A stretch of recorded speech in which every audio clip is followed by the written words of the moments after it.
Shabbat Tov, everyone. Tonight is the Hilula of the famous first chief rabbi of Israel, Rabbi Avraham Isaac Kook, who was a very, very passionate Zionist who had a love, Ahavat Yisrael, love for all Jews of Israel, both religious and secular Jews, and was one of the pioneers within regards to religious Zionism. Much can be said about him. He was born back in the year 1865 and passed away on Gimel Elul in the year 1935. He passed away at around the age of 70, and much can be said within regards to this great rabbi.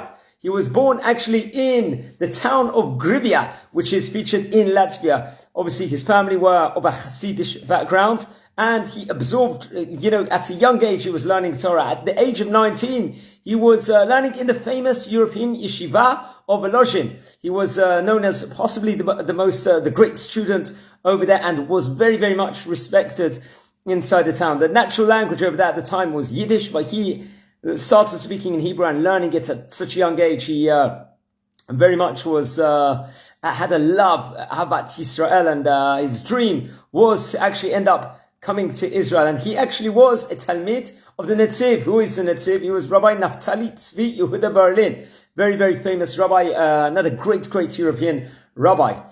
After he got married, he served from the English years, 1888 until 1904, as a rabbi in the towns of Zimmel, and also in a place in Latvia called Viski also.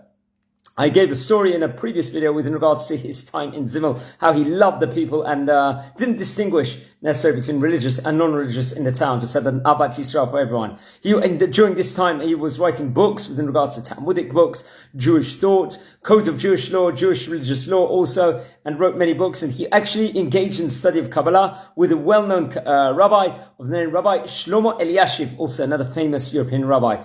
And in the year 1904, he actually went to move to Israel and became the rabbi of the city of Jaffa over there, and helped oversee the farming of different settlements over there. And he continued writing books at this point in time and opened up a yeshiva in the Beit Tzedek where he was living in. And in 1913, he came in and he actually helped within regards to Jewish settlements over there, and helped making the yeshuvim at the time, brought different rabbonim out to actually see how the settlements were cultivating. And he spent 3 years in London, actually, after he was in Jaffa, and he was working as a rabbi over there in a synagogue in London. And at that time, he was also promoting the Balfour Declaration. And back in the year 1919, he returned to Israel, and he was appointed the chief rabbi of Jerusalem.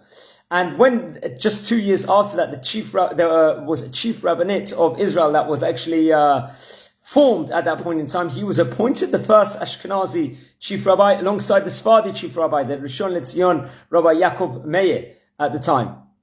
In 1924, he established a famous yeshiva, Yeshivat Mercaz Harav, in Jerusalem, near the Kiryat Moshe neighborhood, and was active in public affairs with regards to also the British Mandate institutions to allow Jewish immigration and for Jewish rights for the Kotel and everything else, and very much had a prestige position in Israel.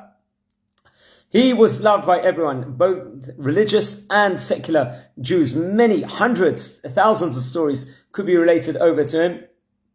And just of his Ahavat Yisrael for everyone. He gave brachot, blessings to everybody. He saw like the movement of all the Zionists, even the original secular Zionists, that there's something intrinsic about them coming and cultivating and working the land. We very much know from the book The Pele Yoetz, written by Rav Eliezer Papo, that all the work we do in Israel, farming, settling it, and everything else, building, shopping, everything in Israel has intrinsic value. So he saw the love and the role that all the Jews had within regards to cultivating Israel, to Yishuv Eretz Israel and everything else. Even if they were not religious Jews, he had a love for them and saw that they were also a massive journey of the reforming of the state and the Yishuv of Eretz Israel. And it's his Hilula today, Gimel Elul. May we light candles in his memory and learn much more about him within regards to all his teachings and everything else. And Rabbi Abraham Yitzchak Kook, one of the great original religious Zionists of Israel. Have a great day, and please listen to the other videos I've done in this series of the Tzaddikim.